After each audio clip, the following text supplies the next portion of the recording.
देखो ABP सांझा Tata sky channel number 1929 पे।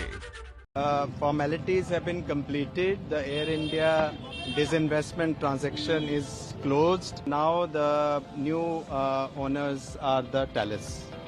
에ਅਰ ਇੰਡੀਆ ਹੁਣ ਟਾਟਾ ਗਰੁੱਪ ਦੀ ਹੋ ਗਈ ਹੈ। ਟਾਟਾ ਸੰਸ ਨੇ ਅਧਿਕਾਰਿਕ ਤੌਰ ਤੇ 에ਅਰ ਇੰਡੀਆ ਨੂੰ ਟੇਕ ਓਵਰ ਕਰ ਲਿਆ ਹੈ। ਟਾਟਾ ਹੁਣ ਦੇਸ਼ ਦੀ ਦੂਜੀ ਸਭ ਤੋਂ ਵੱਡੀ 에ਅਰਲਾਈਨ ਬਣ ਗਈ ਹੈ। 69 ਸਾਲਾਂ ਬਾਅਦ ਸਰਕਾਰੀ ਕੰਪਨੀ 에ਅਰ ਇੰਡੀਆ ਦੀ ਘਰ ਵਾਪਸੀ ਹੋਈ ਹੈ। Formalities have been completed. The Air India disinvestment transaction is closed. The shares have been transferred to the Thales, which is a successful bidder. Consideration amount has been received. And so now the new owners are the Thales. Consider that full 2,700 crores was given. Yes, please. Entire 2,700 crore has been received by the government. We have transferred the shares. Entire 15,300 crore of debt which was to be retained, that has also been accepted. So all the processes are complete.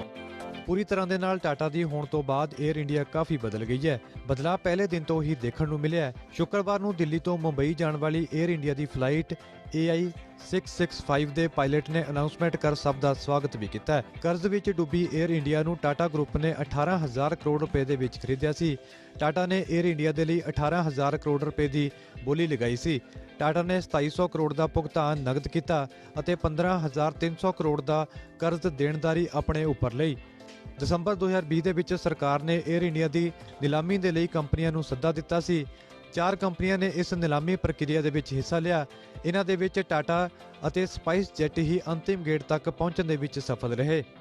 I think it is a win-win situation for all stakeholders concerned, for the government, for the Tata Group, and most importantly, for our stakeholders, which is our customers in the civil aviation sector. This transaction represents a huge quantum jump in terms of capabilities in the civil aviation sector. It also represents the culmination of a long process that has taken almost 20 years to conclude for the privatization, and it also sets in perspective a 69-year-old history which was started on the wrong step by the nationalization of an airline that actually belonged in the private sector, which is going back today to the private sector. ਅੱਜ ਭਾਵੇਂ air India Tata group ਦੀ ਹੋ ਗਈ ਹੈ, ਪਰ air India ਦਾ ਸਫ਼ਰ ਕਿਸੇ ਸਮੇਂ ਟਾਟਾ ਨੇ ਹੀ ਸ਼ੁਰੂ ਕੀਤਾ ਸੀ।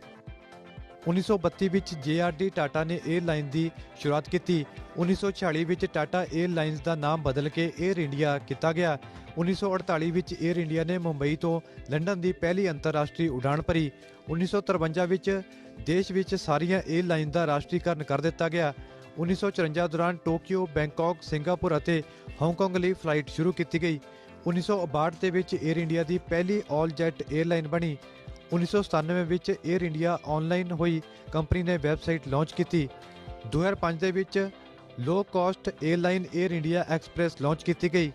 2007 ਦੇ ਵਿੱਚ ਸਰਕਾਰ ਨੇ ਇੰਡੀਅਨ 에ਅਰਲਾਈਨ ਅਤੇ 에ਅਰ ਇੰਡੀਆ ਮਰਜ ਕਰ ਦਿੱਤਾ। 2012 ਦੇ ਵਿੱਚ ਲਗਾਤਾਰ ਘਾਟੇ ਤੋਂ ਬਾਅਦ ਕੰਪਨੀ ਭਾਰਤੀ ਏਵੀਏਸ਼ਨ ਮਾਰਕੀਟ ਦੇ ਵਿੱਚ ਚੌਥੇ ਨੰਬਰ ਤੇ ਖਿਸਕੀ। 2018 ਦੇ ਵਿੱਚ ਸਰਕਾਰ ਨੇ 에ਅਰ ਇੰਡੀਆ ਦੇ 76% ਦੀ ਸਟੇਕ ਵੇਚਣ ਦਾ ਐਲਾਨ ਕੀਤਾ। ਸਟੇਕ ਖਰੀਦਣ ਦੇ ਵਿੱਚ ਕਿਸੇ ਖਰੀਦਦਾਰ ਨੇ ਰੁਚੀ ਨਹੀਂ ਦਿਖਾਈ। 2020 ਦੇ ਵਿੱਚ ਸਰਕਾਰ ਨੇ ਨਵੇਂ ਪਲਾਨ ਦੇ ਤਹਿਤ 100% ਦੀ ਸਟੇਕ ਵੇਚਣ ਦਾ ਐਲਾਨ ਕੀਤਾ।